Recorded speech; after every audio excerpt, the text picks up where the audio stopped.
Class 12। पिछले class में हम लोगों ने पढ़ा था potential due to the system of charge.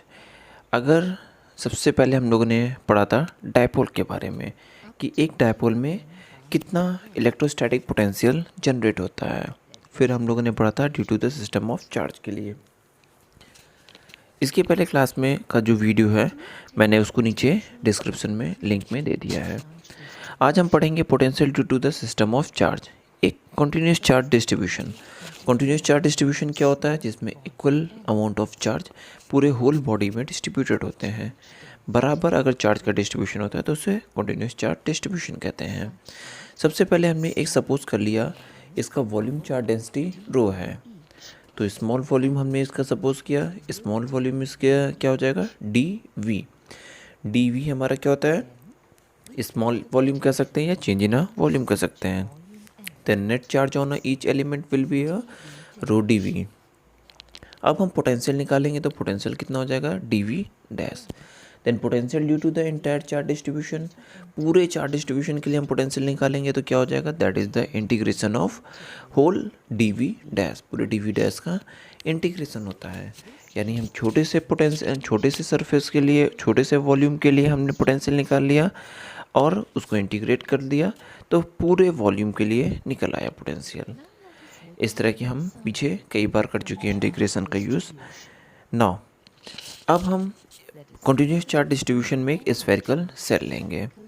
एक हमने सपोज किया this is the spherical cell है जिसमें equal amount of charge distributed है और इसका रेडियस स्मॉल कैपिटल आर है। हमने एक आउटसाइड एक पॉइंट सपोज किया पी इसके आउटसाइड में एक पॉइंट सपोज करेंगे जो स्मॉल आर डिस्टेंस होगा फ्रॉम द सेंटर क्यू। यहाँ Q is amount of charge है। स्मॉल आर डिस्टेंस पर एक पॉइंट हमने पी सपोज किया जिस पर हमें पोटेंशियल फाइंड करना है। Now potential due to the spherical shell at P will be, outside surface पे कितना होगा? 1/4πε0 कैपिटल क्यू अपॉन आर। इस तरह के हमने पीछे कई बार पढ़े हैं। Now for all R is greater than और इक्वल टू देन आर, ये कंडीशन किसके लिए होगी? जब आउटसाइड हम लें या सरफेस पे लें। Small R equal to R मतलब एट द सरफेस, यानी पोटेंशियल इनसाइड और आउटसाइड दोनों के लिए हमारा पोटेंशियल कितना होगा? 1/4πε0 Q upon are.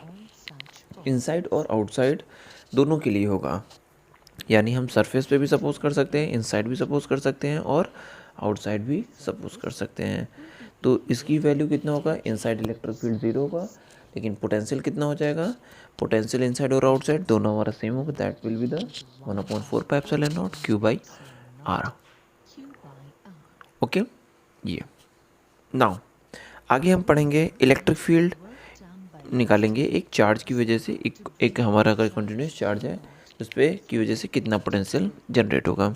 Electrostatic potential and potential due to the point charge, एक पॉइंट चार्ज की वजह से कितना पोटेंशियल जनरेट होगा।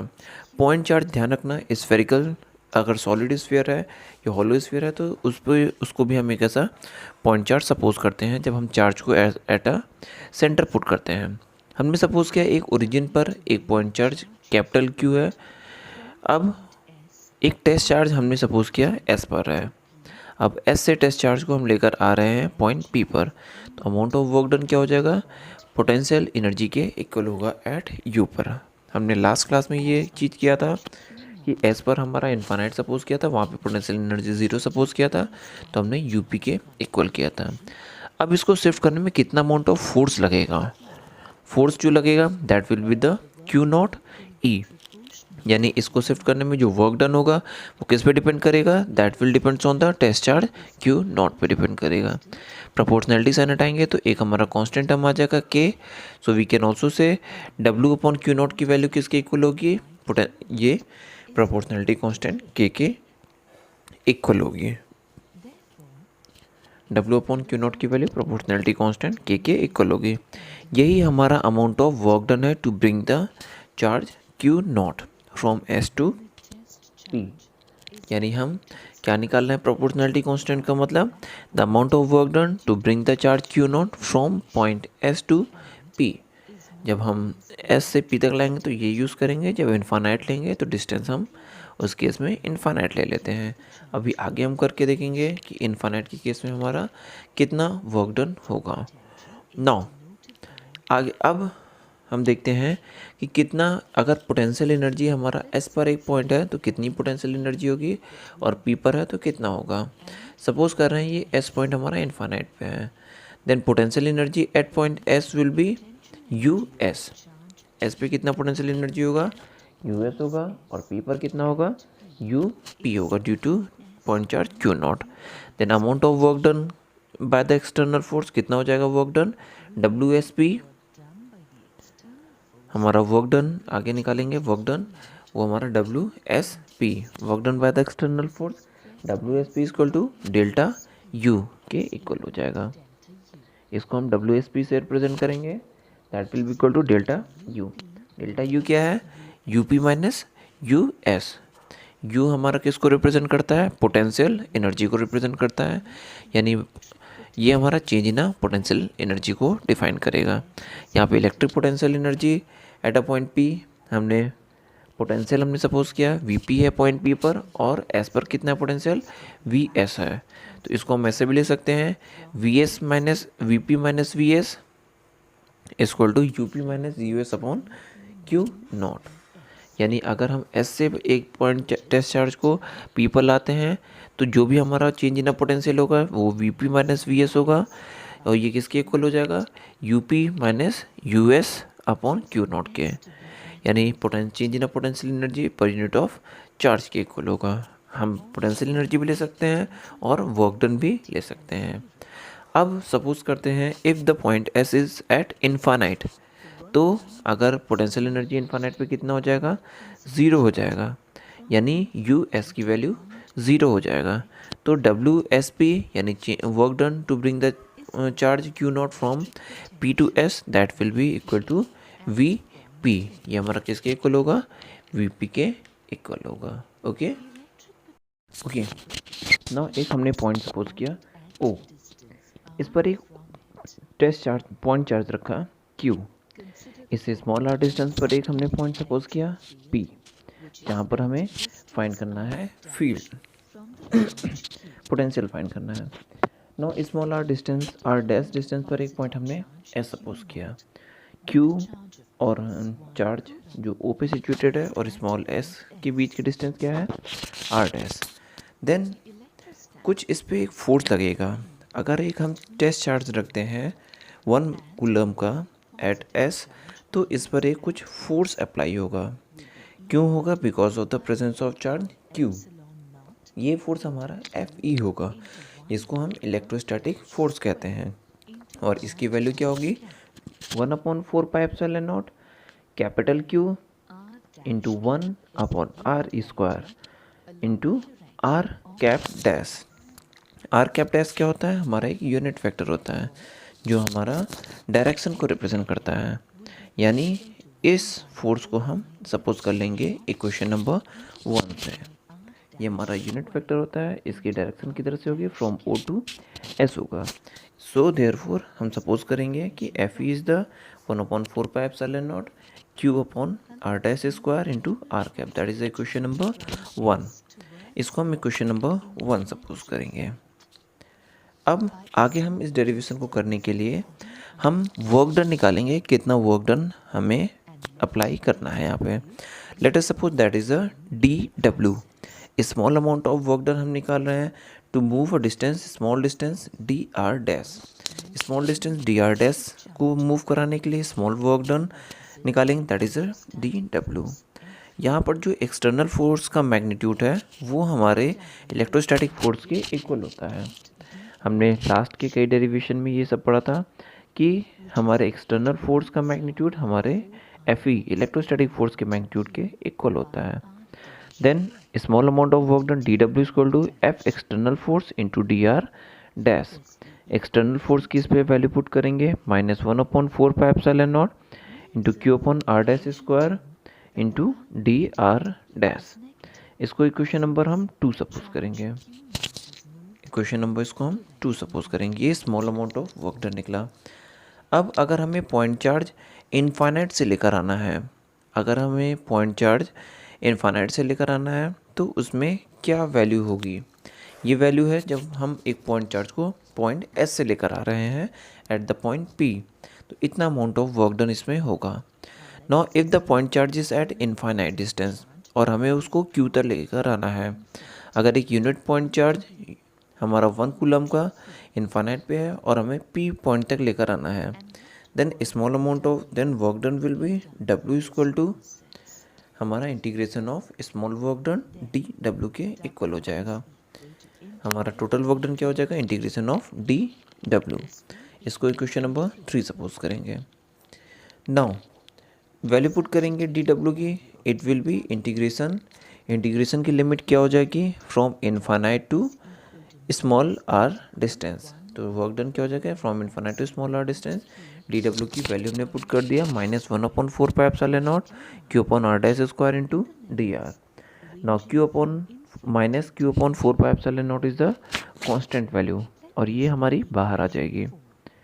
इसको हम बाहर कर निकाल लेते हैं, इसको क्वेश्चन नंबर 4 सपोज करेंगे। हम बाहर निकाल लेंगे q/4πε0 की वैल्यू। तो हमारा क्या आ जाएगा, integration from infinite to r 1/r dash square into D r. पहले हम इस येलो पार्ट का इंटीग्रेशन अलग से कर लेंगे, तो बाद में वही वैल्यू पुट कर लेंगे। नाउ 1/r स्क्वायर का क्या हो जाएगा, इंटीग्रेशन करेंगे तो r की पावर -2 हो जाएगा, और x की पावर n का हम फॉर्मूला यहाँ पे इंटीग्रेशन का अप्लाई करेंगे, तो हमारा सॉल्यूशन क्या हो जाएगा, -1/r dash, and lower limit is infinite and high upper limit is r। अब हम वैल्यू पुट करेंगे तो इसकी जगह क्या आ जाएगा, 1/r माइनस 1/ इनफाइनाइट, यानी integration of 1/r dash square into D R की जगह क्या हम रख सकते हैं, 1/r minus 1/ infinite. 1/ infinite will be 0, सो हमारा वर्क डन कितना निकलेगा, 1/4πε0 क्यू अपॉन आर। इसको इक्वेशन नंबर 5 सपोज करेंगे। Now this is a value of potential also, ये पोटेंशियल की भी वैल्यू है। कब, जब टेस्ट चार्ज की वैल्यू हमारा यूनिट होता है तो पोटेंशियल की वैल्यू इतनी आती है, और इसको हम इक्वेशन नंबर 6 सपोज करेंगे। पोटेंशियल को हम अलग से लिख लेते हैं। पोटेंशियल की value v equal to 1/4πε0 into Q by R. इसको हम इक्वेशन नंबर 6 सपोज करेंगे। पोटेंशियल हमारा क्या है कि स्केलर क्वांटिटी है और इसकी यूनिट क्या हो जाएगी, जूल पर कूलम और वोल्ट। ये हमारी पोटेंशियल की वैल्यू हो गई। Potential due to the point charge at origin, पर पोटेंशियल कितना होगा पॉइंट चार्ज की वजह से, इतना होगा 1/4πε0 क्यू अपॉन आर। इसको इक्वेशन नंबर 6 सपोज किया। This is the scalar quantity, और इसकी वैल्यू यूनिट क्या हो जाएगी, जूल पर कूलम और वोल्ट। इसकी वैल्यू जूल पर कूलम और वोल्ट हो जाएगा। चलो इसका एक हम ग्राफ भी ड्रॉ करके देखते हैं कि V पोटेंशियल और E इलेक्ट्रिक फील्ड का ग्राफ कैसे होगा। यहाँ पर एक वैल्यू और दे दी गई है, 1 जूल पर कूलम इक्वल टू 1 वोल्ट की होता है।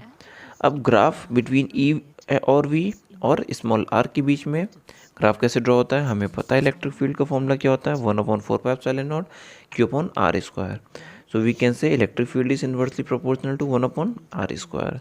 तो इसका स्लैंटेड ग्राफ बनेगा। You can see on the figure from the red line, ये इसका ग्राफ है। ओके, ये कहीं ना कहीं जा कर के हमारा एक्सिस के पास आ गया है। नाउ पोटेंशियल में क्या होता है, डायरेक्टली प्रोपोर्शनल टू 1/r होता है। You know the value of potential, that is the directly proportional to 1/r।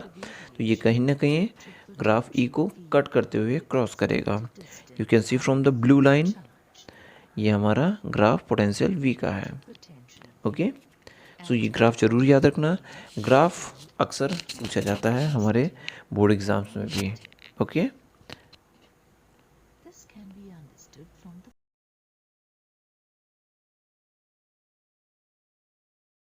class, let me see one question here. A point charge 1 microcoulomb exists in air. Find the electric potential due to the charge of a distance at a distance of 10 cm from a point charge.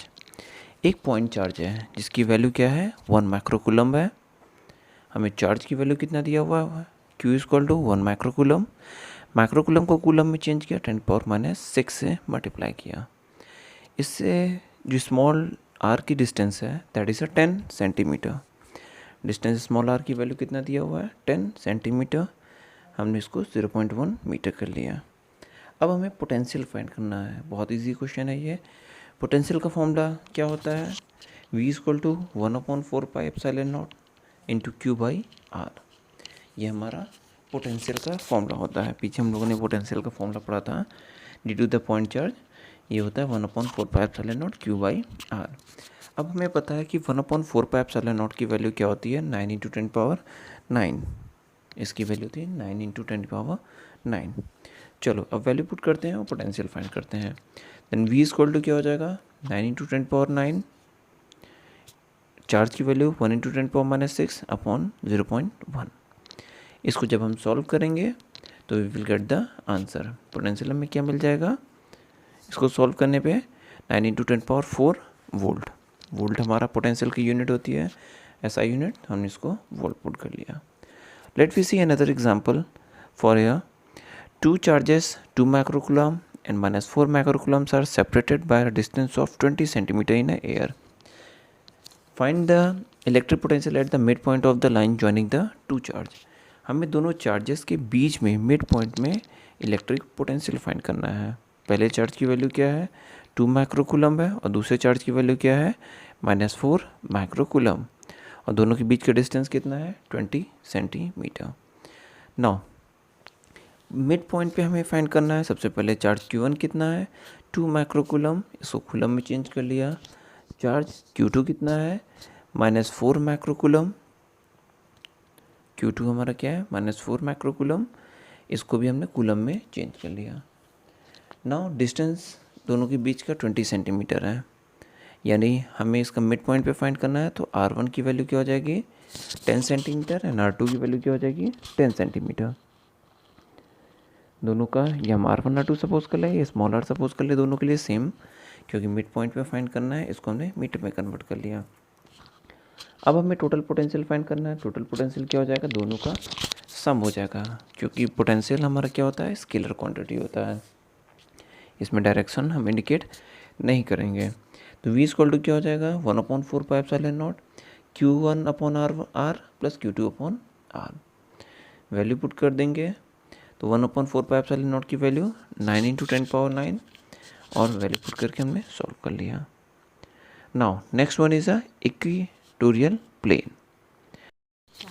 Okay, now we are going to discuss here about the equipotential surface.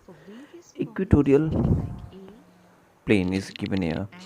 Now let us suppose a dipole is given here with two charges -q and +q, and the distance between them is 2a. Let we suppose the equatorial plane here. Now we are supposing the many points A, B, C here.